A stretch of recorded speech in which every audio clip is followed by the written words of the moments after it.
2024 के लिए एनडीए बेकरार, बिहार में एनडीए का ब्लूप्रिंट तैयार। सीट शेयरिंग का final formula fix, 30 BJP plus 10 सहयोगी बराबर 40 सीट। 24 का रण, 40 पर फोकस, महागठबंधन का सूपड़ा साफ करने का प्लान। 2024 के दंगल का सबको इंतजार है और लोकसभा चुनाव को लेकर बिहार एनडीए ने ब्लूप्रिंट तैयार कर लिया है। ब्लूप्रिंट भी ऐसा कि विरोधियों के पसीने ही छूट जाएं, और यही ब्लूप्रिंट रखेगा महागठबंधन की हार की स्क्रिप्ट।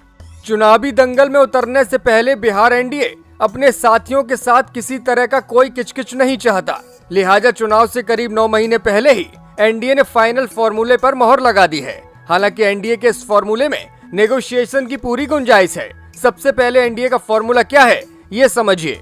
बिहार में एनडीए सीट शेयरिंग का कोटा तय कर दिया है। बिहार में बीजेपी 30 सीट पर लड़ेगी चुनाव। एनडीए के साथियों को 10 सीट दी जाएगी। चिराग ग्रुप को 3, पारस ग्रुप को भी 3 सीट दी जाएगी। उपेंद्र कुशवाहा की पार्टी आरएलजेडी को 3 सीटें मिलेंगी। जीतन राम मांझी की पार्टी हमको 1 सीट मिल सकती है। राजनीतिक दिग्गज चुनाव से 9 महीने पहले सीट शेयरिंग के फॉर्मूले को बिहार बीजेपी का मास्टर स्ट्रोक कह रहे हैं, क्योंकि जिस एनडीए के लिए बीजेपी ने सीट शेयरिंग का कोटा तय किया है, उसमें अभी उपेंद्र कुशवाहा की पार्टी आरएलजेडी, चिराग ग्रुप और जीतन राम मांझी की पार्टी शामिल नहीं है। बावजूद इसके बीजेपी को लगता है अगर अभी से सब कुछ क्लियर कर दिया जाए तो ये तीनों पार्टियां कहीं और जाने का मन नहीं बनाएंगी। दरअसल उपेंद्र कुशवाहा ने सीएम नीतीश से नाराज होकर नई पार्टी खड़ी की है, तो जीतन राम मांझी मुख्यमंत्री नीतीश कुमार के विलय के दबाव से महागठबंधन से टूट गए हैं। चिराग ग्रुप का अभी का रुझान भी एनडीए की ओर है और बिहार की 16% दलित आबादी को अपने खेमे में करने के लिए तीनों ही जरूरी है।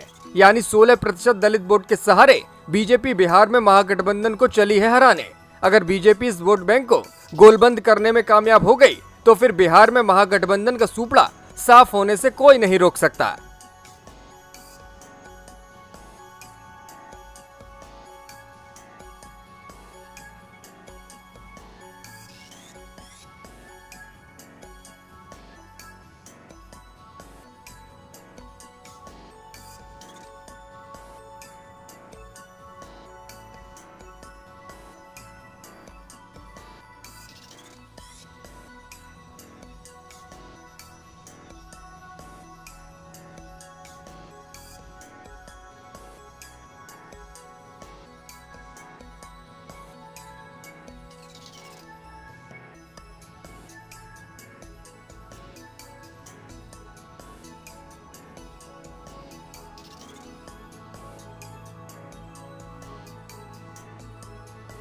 Bureau report, India positive.